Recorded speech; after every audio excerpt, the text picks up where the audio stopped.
You hear it everywhere, right? Gut health this, probiotics that, kimchi, kombucha, kefir. It's all over social media. People swear these fermented foods are miracle workers for everything from your digestion to your mood. But honestly, is it all just hype? I was skeptical. So I decided to put it to the ultimate test. For the next 30 days, I'm eating at least one fermented food every single day. And I'm taking you along for the ride to see what really happens. This is my 30-day fermented food challenge.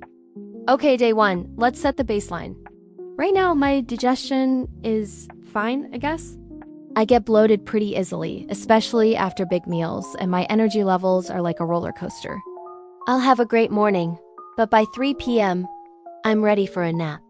My skin is also a bit unpredictable, mostly clear, but I get these random, annoying breakouts on my chin. As for my mood, let's just say I can be a little irritable when I'm tired. So the goal is to see if adding things like yogurt, sauerkraut, and kombucha can actually make a noticeable difference. For my first official fermented meal, I'm starting simple. A nice big bowl of Greek yogurt with some berries and honey for breakfast. It's packed with live cultures and it's something I already enjoy, so it's an easy way to ease into this. I also picked up some sauerkraut to have with my lunch later. I've got to admit, the smell is very potent. But I'm committed. I've stocked my fridge with a whole arsenal: kimchi, kefir, miso paste, and even some kombucha. It's going to be an interesting month. Let's do this. We're officially 1 week in. And I have to be honest, the first few days were a little bubbly. My stomach was definitely making some new noises, and I felt a bit more gassy than usual. I read that this is pretty common when you first introduce a lot of new bacteria to your gut. It's like a little party in there, and things get rowdy. But I stuck with it, making sure to have something fermented every day. I've been loving a glass of kefir blended into my morning smoothie, and adding a spoonful of kimchi to my rice bowls for dinner has been a game changer for flavor. The biggest surprise this week? My sugar cravings have gone way down. Usually, that 3 p.m. slump sends me straight to the cookie jar.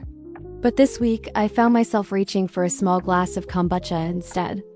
It has that slight fizziness and sweetness that satisfies the craving, but without the sugar crash afterwards. It feels like my body is starting to want different things.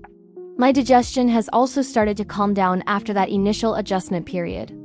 Bloating after meals has definitely been less of an issue, which is a huge win for me. It's still early, but I'm feeling cautiously optimistic. Alright, we've hit the halfway point. Day 15. I am officially in the groove. Incorporating fermented foods into my diet feels totally natural now. One of my favorite discoveries has been miso paste. I've been making a quick miso soup in the afternoon, and it's so comforting and savory. It's become my new go-to instead of that second or third cup of coffee. Speaking of which, let's talk about energy. The change hasn't been like a lightning bolt, but more of a slow, steady burn. That afternoon slump I used to dread? It's pretty much gone. My energy feels more stable and consistent throughout the entire day. I'm not bouncing off the walls, but I'm also not crashing hard. It's a really pleasant, balanced feeling. And can we talk about my skin? This has been the most visible change for me. Those persistent little breakouts on my chin have cleared up almost completely.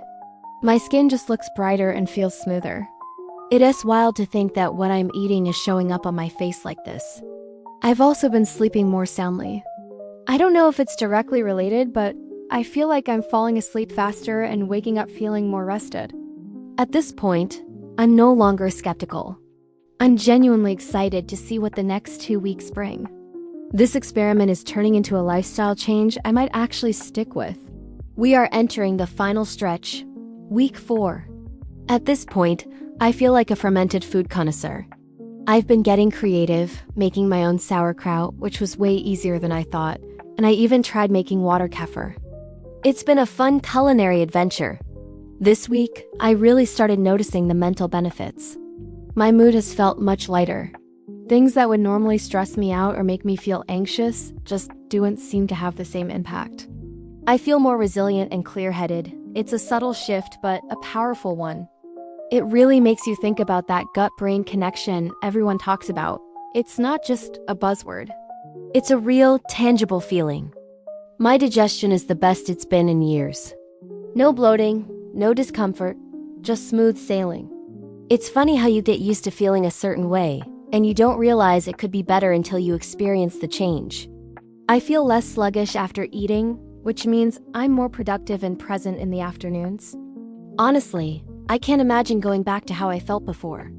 I went into this thinking it might be a bunch of hype, but the consistent, positive changes I've experienced have been undeniable. Just one more week to go to see the final results. Day 30. We did it! 1 full month of eating fermented foods every single day. So, what's the final verdict? Let's recap. My digestion is a dream. The chronic bloating and discomfort are gone. My energy levels are stable all day long. No more 3 p.m. crash. My skin is clearer and brighter than it has been in a long, long time. And my mood? I just feel more balanced and less reactive to stress. The results speak for themselves. This wasn't a magic pill, but a gradual, consistent improvement in my overall well-being. So, was it worth it? Absolutely, 100%. The hype is real. Introducing fermented foods into my diet has been one of the best things I've done for my health. And it was surprisingly easy and delicious. It wasn't about restriction.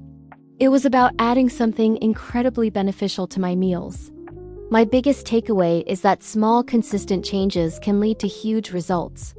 You don't have to overhaul your entire life overnight. Just start with a spoonful of sauerkraut, a glass of kefir, or some kimchi with your eggs. Your gut will thank you. This 30-day challenge is over, but this is definitely not the end of my journey with fermented foods. They've earned a permanent spot in my fridge. If you've been curious about gut health, I can't recommend this enough. Give it a try for yourself. You might be surprised at what a little bit of good bacteria can do. Thank you so much for following along with my experiment. I hope this inspired you to look into your own gut health. If you enjoyed this video, please give it a thumbs up, and don't forget to subscribe and hit that notification bell so you don't miss what I get up to next. Let me know in the comments if you ever tried a challenge like this or what your favorite fermented food is. Thanks for watching, and I'll see you in the next one.